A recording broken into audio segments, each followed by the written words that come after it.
Started. So, as Joe introduced me, my name is Israel Perez. I used to be a student here at Cal Poly Pomona from 2000 and 2003. I took Dr. Manson's very first Internet Security course. It was like a $4.99 course or something. It's the very first one offered here, and that's what inspired me to pursue digital forensics and incident response. And just, you go after those, because I was really inspired and really enjoyed it. And I saw, he was bringing speakers like this, and, they would show off their capabilities, forensics, their hardware, and what they did as a whole, with investigations and litigation, and they just caught my attention. So, I'm really happy to be here again and show you guys, what I'm doing right now, so I can, inspire and so you guys can pursue the exact same career path. It's very rewarding. So. A little bit more on my background. Right after I graduated, it was really hard to get a job. I really enjoyed the forensics and incident response piece. But again, it was around the time that the dot-coms were crashing. So I applied for an internship at this small company called Data. So I got the job there. I was interning with them. I was there for about a year. That's where I got my start. And again, just getting used to the tools, getting used to the investigation, getting used to analyzing the data, and going through everything. Doing it in a pretty fast, right? Because it's a client-based environment. It's a private industry. From there, I went on and started doing forensics and electronic discovery at a company called LACG in LA. I was there for another year. Didn't like the e-discovery piece too much. Forensics was awesome. We worked on a lot of great cases there. From there, I spent 4 years at the Orange County District Attorney's Office, and just doing straight digital forensics for criminal cases. So anything that came across the DA's office, all the child porn stuff, all the fraud, all the narcotics, homicides. I mean, you name it. I did. I also testified in court as an expert witness against a lot of these guys. So. That was interesting. I got to go search warrants. That was one of the most rewarding parts of it, is helping out, and it was again for 4 years, and it was really interesting. Learned a lot, got a lot of training. Right after that, I went back to just doing forensics for a private firm called Strauss Friedberg in LA, and I was there again for a year. Didn't like that too much, so I actually got hired on with Foundstone McAfee right after that, and I was working with a bunch of guys that are very brilliant. They taught me everything about malware and reversing and how to do investigations on the corporate side. So now right now I'm working for Cylance, and I've been working here for about a little over a year now. I think the company's about 2 years old. So yeah, that's pretty much my background. Is doing forensics, incident response, and a lot of compromise assessment work, which I'm going to get into a little bit as the talk continues. So I don't have a slide for you guys. I think I can take PowerPoints. It just bore me to death. So I remember being in your spot and just looking at this stuff and just trying to fall asleep. So I'm just going to talk. I want to be interactive with you guys. I want to learn from you. I don't know everything. And I'm sure you guys can teach me a thing or two. And I'm obviously going to show you some of the, teach you guys some of what I know. So we'll get started with some of the tools of the trade that that we use at Cylance for conducting the investigations. For when we get engaged with a client who's got an incident response. So going back a step. So what's incident response? Incident response within itself, it's a pretty broad term.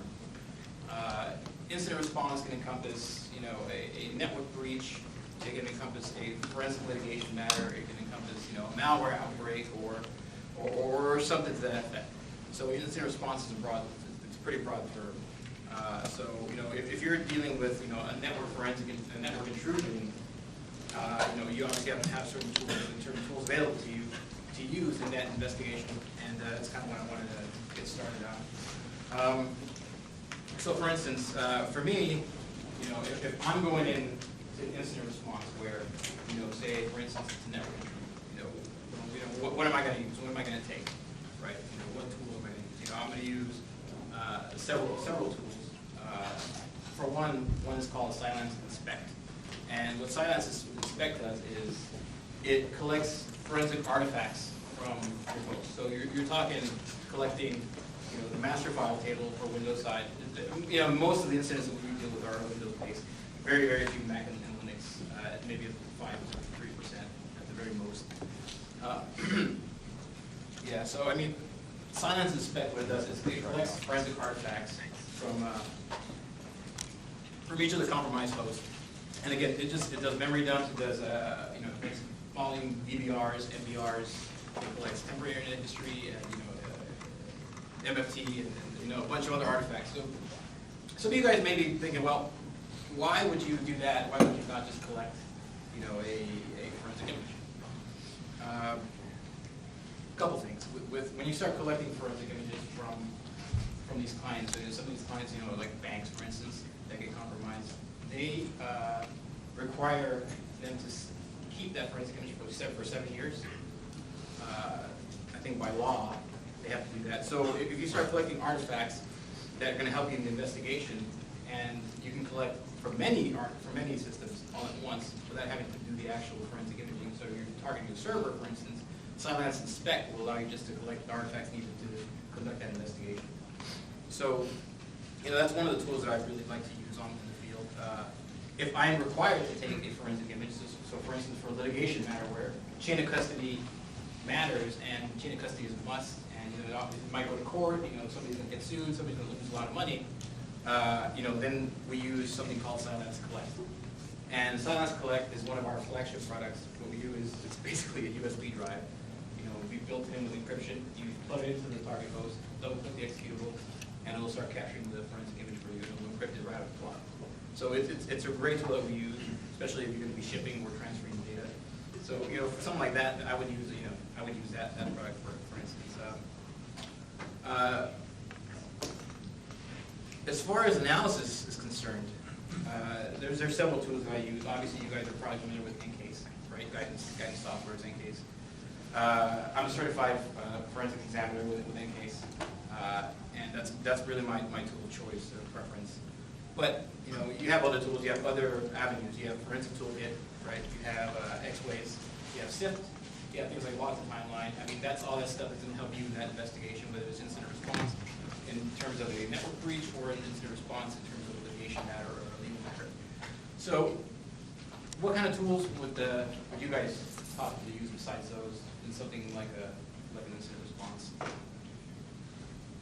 already said that. You said FTK. So you said, Encase, I said FTK, said SIFT, Log Timeline. Yeah. That's about it. That's about it. Paladin. Yeah.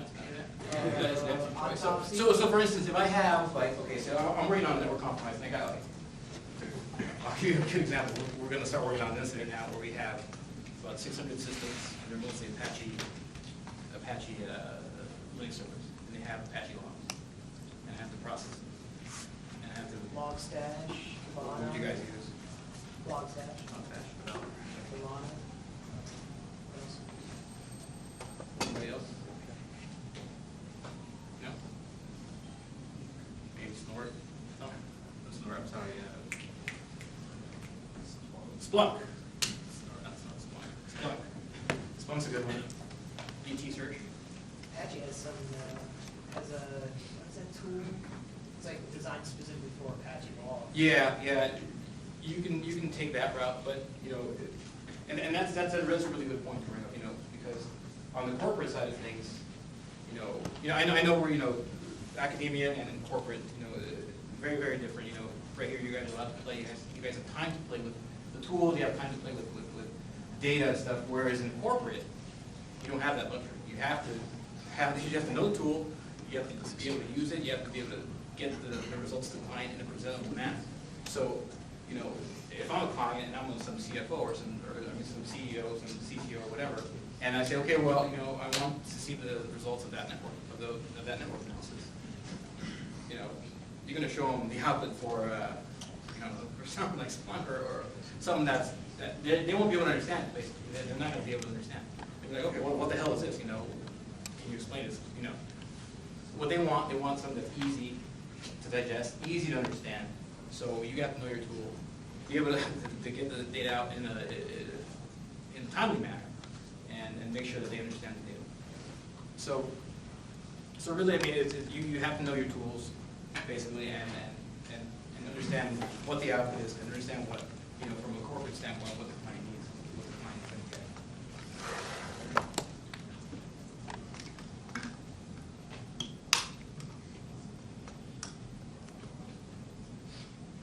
So, you maybe think, okay, I have all these tools. You're proficient in ANCASE, you're proficient in Splunk, you're proficient, using FTK, SIF, it's a long time. All right, that's all fine and dandy, but where do you start? Right? You guys have an idea where you start? So, I get engaged by a client. I'm going to go on site. I got all my equipment. I got all my hardware, my write blockers. I got my laptops. Where do I start? Think about it. Where would I start? There's obviously been a compromise, right? You guys have been, their network has been breached. Server. Look at the logs. The logs. Logs? Yeah, that's a great place to start. Yeah, you have to collect data, right? Collect artifacts, collect logs. What else? Joe? Check out what the system has on it, memory. Yep, that's correct. So you're going to target the host that the client knows has been compromised, right? So you're going to get memory dumps. You're going to use some of your tools like Cylance Inspect. You're going to collect some forensic artifacts and start doing your analysis. What else?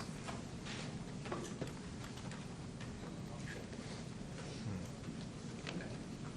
So basically, what I like to use is a hybrid of some of the methodologies that I've learned in the past and that I've learned now as an incident responder.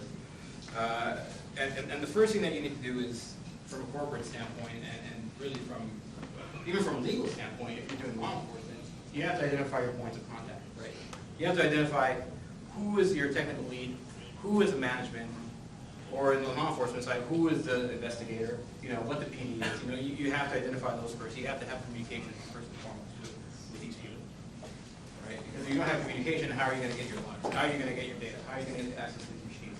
So that's first and foremost, is the communication part. Very important. Very, very important. Next thing, like you guys were saying, collecting data, collecting samples. All right, if it's a piece of malware, you have to collect the samples, right? You have to be able to reverse them. You have to be able to tell the client, well, where is this stuff going, right? Where is it communicating to? Where, what's it doing? What is it? The hijack memory? Is it doing root activities? What is it? Replacing NVR, DVR? What the hell? What is it doing? So that's the part of know your enemy. So I kind of take this entire methodology as like a art of war, but for incident response. So you have to know your enemy. You have to know what it's doing, where it's doing. So yeah, so logs is a good place to start. Collecting the samples, collecting artifacts from each system, right? So what else? Cool. What else? NetFlow data from the host? Sure, yeah, NetFlow data, yeah, NetFlow data from host. NetFlow data. Yeah, ECAP's a good one, right? Keep the network activity. Event logs, right? Windows event logs. So another thing that you have to do as part of that methodology is find your points of presence, right? Find your points of presence in the network. And why is that? Why do I have to find the points of presence, right? Where the company's public, where the network can get access to the outside. Well, that's important because you want to know where the commit is, right? You want to know where to target. You want to know where to focus on, either geographically or a network segment. You want to know where data may be leaving, right? So you have to find the point of presence, right? And that's where your technical content becomes very important because they're the ones who are going to spell out for you where are these points of presence. You don't know. I mean, you're coming in cold, right? You don't know the network. You don't know anything. You're just there to find the needle in the haystack or the needle in the wheel stack, right?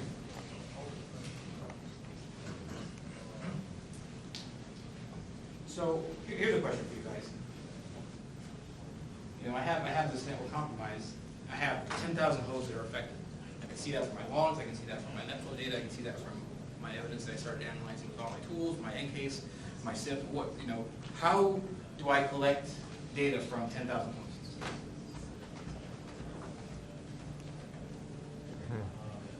How How would I go about doing that? I need forensic artifacts from these hosts to make some kind of timeline and give the client some idea of what's happened. Right? Well, how do I collect data from 10,000 hosts? Cat. You're cheating, dude. Get out of here. You're not allowed to answer questions. Anybody? We just put like sensor in the network and stuff like that. You have that. Say again, repeat. We just like put a sensor in the network and Yeah, I mean, that's a good way to collect data from these hosts. Yeah, that would certainly do, get you some data, but I also need, aside from that, I also need forensic artifacts for each of these hosts. Or at least metadata from each of these hosts. That's a good way, yeah. Whatever the client doesn't want, it's too heavy. It's gonna tax my systems. The users are experiencing just take a big stuff. During business hours. So the thing to remember here is keep it simple. Keep it simple. I can collect data from 10,000 hosts using a bash script. Deploy using SCCM, PSExec, something. The bash script, it's all native Windows. It's just going to give me metadata. Easy. Easy. So which brings me to the cat, because so once you have so I have my bash script, which is what we use for collecting data from these endpoints to do our compromise assessments, which I'll show you guys how we do that.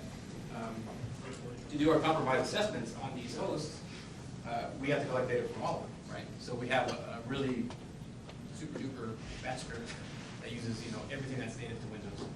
DB uses dir commands, uses registry queries. I mean, it's just all basic stuff, but it's stuff that we've formulated with experience and throughout the years to collect the data from each of these hosts, and then leverage CAT for compromise assessment tool to parse the data out.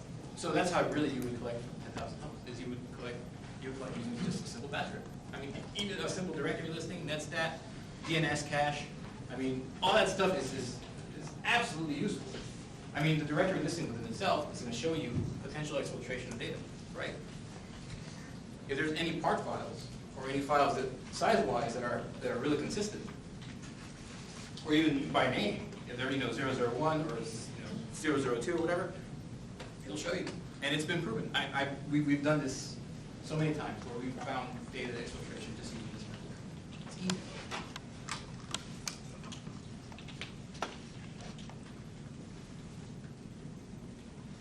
So once I have my data, I'm out analyzing it. I know what the vectors are. I know what the infection is. I know what's going on. Well, what do I do next? What's the next thing I do? So I have all this information. I have IPs. I have CNC traffic. I have map everything. What do I do next? Joe. Analyze it.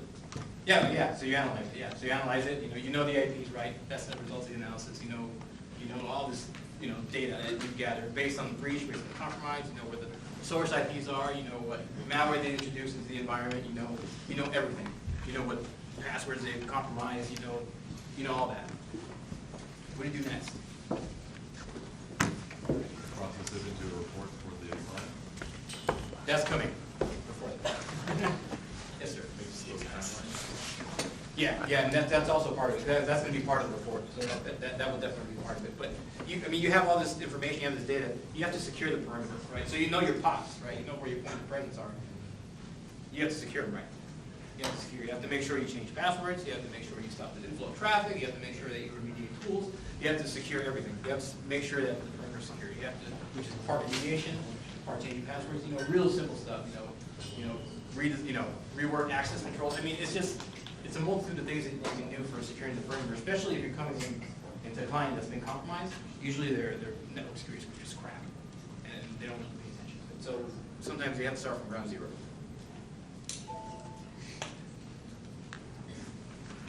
That was plugged in. Is there a yeah.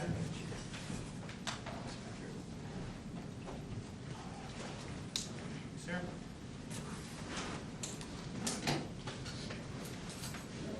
Right, so you have to secure the perimeter, right? It's changing passwords, ACLs, reworking things that you saw in the client's network as you went analyzing the data. So that's the beauty about the compromise assessment that we do, is every single incident response that we have, we implement the compromise assessment.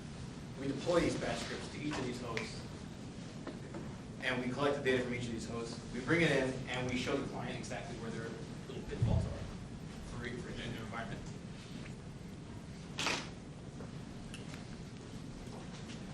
So,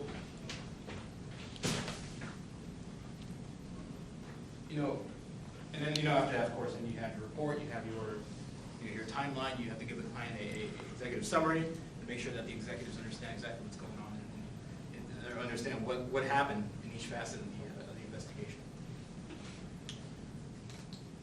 So really, I mean, overall, you're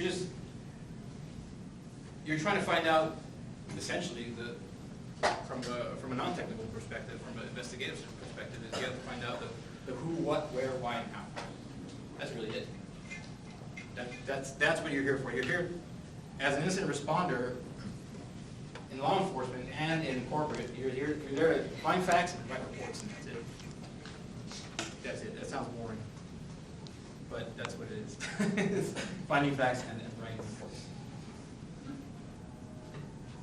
So, I'll tell you guys a war story.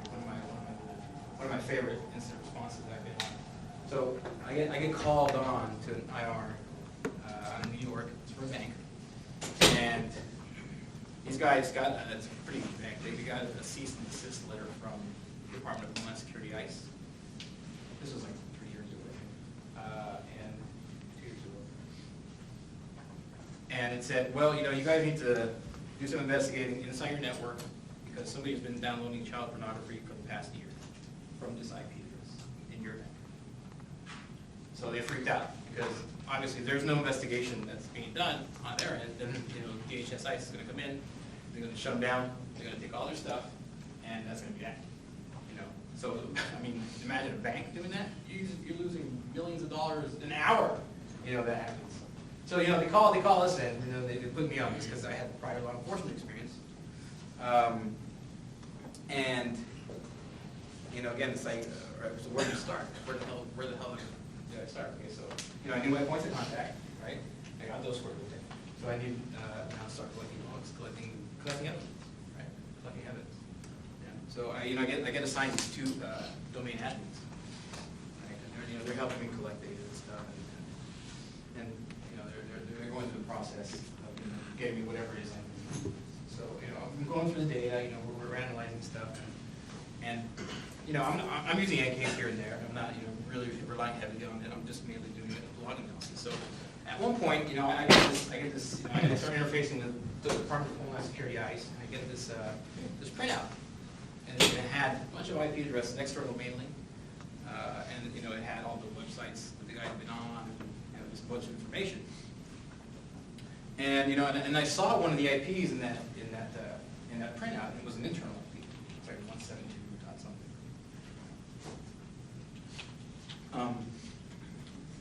So once I saw that, I told my contact, hey, what's up with this IP? It's an internal. Where is it? He said, oh, it goes back to this VM farm that this guy set up, one of the admins. I go, okay, interesting. So I go to the vSphere console, try to look for that IP address. It's gone. No longer there. There's nothing there. There's no trace of it. It's like this IP, but there's nothing in here. So I'm like, all right. So what do I do next? Obviously, it must have been here at some point, but now it's not. What do I do?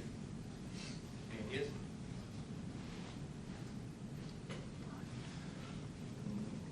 Network logs. vSphere log? No, there was no network logs and no vSphere logs. DNS cache? Look at the hardware where vSphere is running off of, maybe. Closer. So again, going back to the principle of keep it simple. You know what it is? I opened up a command prompt in that vSphere, in that OS, where vSphere was, and I used find string to find that IP address. And then I got a hit in the Dr. Watson one, I think it was scenario. And then I saw the IP address, and I saw the OS name, I saw the I saw, I mean, a lot of information, you know, just, it gave me everything about that system that was there at that one point. So I'm like, okay, so I'm getting closer now. So I would, keep in mind, this is like 2.5 weeks in. It's just like, it took me a month, but I got it. Anyway, so, you know, I found that stuff. I saw the IP address, and it's, okay, so we're hot on the trail here. We're hot on the trail, so then, what we did at that point, we're like, okay, well, you know, where does this sit, you know, physically? Okay, well, it sits in the freaking, you know, network room somewhere in the middle of New York, God knows where. And so then, they're like, okay, well, so it sits on the sand. Right, so let's go. So then we're like, okay, we got to image that part of the sand where this, because it wasn't done in segments. So this segment of the sand is where that VM resided. So then we had to go take a forensic image of the sand. So we had to put everything on failover, because obviously this is a production environment. I can't just take it down, right, and take a full forensic image of everything. So I had to go on my little hard drive, connect it to the server, USB 1.0, stay there for 14 hours. The thing, that image. It was about 300 gigabytes. 300 gigs. So I was there with a freaking jacket on, and then, you know, I got my image. I did all the chain of custody work on it. Went right back to the lab. Started doing forensic analysis on it. In case, of course, I have to use DB and stuff before that. And lo and behold, I got the username for the associated with that VM. And it was one of the admins that was helping me out with the case. So I'm like, oh, dude, I got you. I got you. You could see it. It was his domain credentials. It was domain / his username. I'm like, dude, I got you. Got you. So then we started just, from there, we just kind of snowballed. Started getting more evidence. You know, we restored some SQL logs that shows him deleting the VM on the day that they received that notice from the Department of Homeland Security, ICE, with his domain credentials logging in. Then I got his computer, and this guy had kids and a bunch of stuff, but I got it. So that was a really interesting one. But that's a really good example of keeping it simple and using all your tools available to you, using your contacts, using, you know, just keeping it simple. I mean, you know, a lot of the time, you know, they show you, okay, well, you had to keep the chain of custody every instance. In this case, you had to, and you know, you had to follow the law enforcement rules. But you know, you can do that to a certain degree, and because, you know, you can collect artifacts without having a chain of custody, you know, outside of this case, of course. But just, you know, just be aware that you can, and that's the one thing that really kind of, I had to transition over from law enforcement, is the fact that, you know, I was always used to doing this, you know, chain of custody and having it documented and stuff. Well, this, you know, once you start getting into IRs and stuff, it's not the same where you can just take data. You don't have to really do chain of custody for, unless it's required.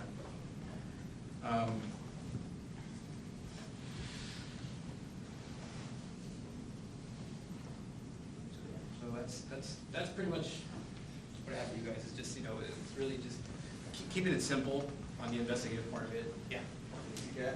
Yeah, that's coming up next. That's coming up next. Chill out. No, I'm just kidding. Yeah. So at Joe's request, I'm going to show you guys CAP.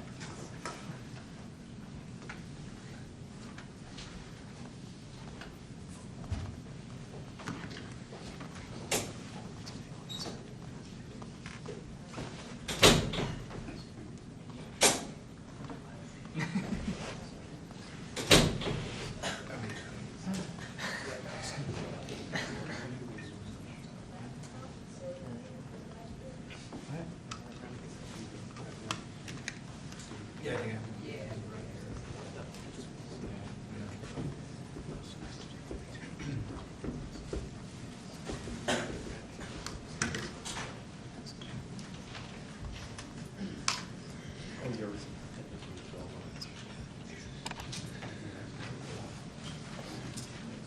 By the way, that report was like 100 pages long for that. That was a freaking nightmare to write. That was a nightmare to write. So I had to include a timeline with it and make sure that the CEO understood it. I was sharing an office with the CEO too, so he was like watching for me. So he's like over my shoulder. He's a nice guy, British people. But yeah, he was doubtful too when they interviewed the guy. The guy started crying, and he's like, "Oh my God, we got the wrong guy." I'm like, no. I mean, unless somebody stole his credentials, I said, but, you know, what's the likelihood of that? He's been using them all this time. I'm sure there's been password changes. I mean, yeah. No, I'm logging in, then I have to switch it over.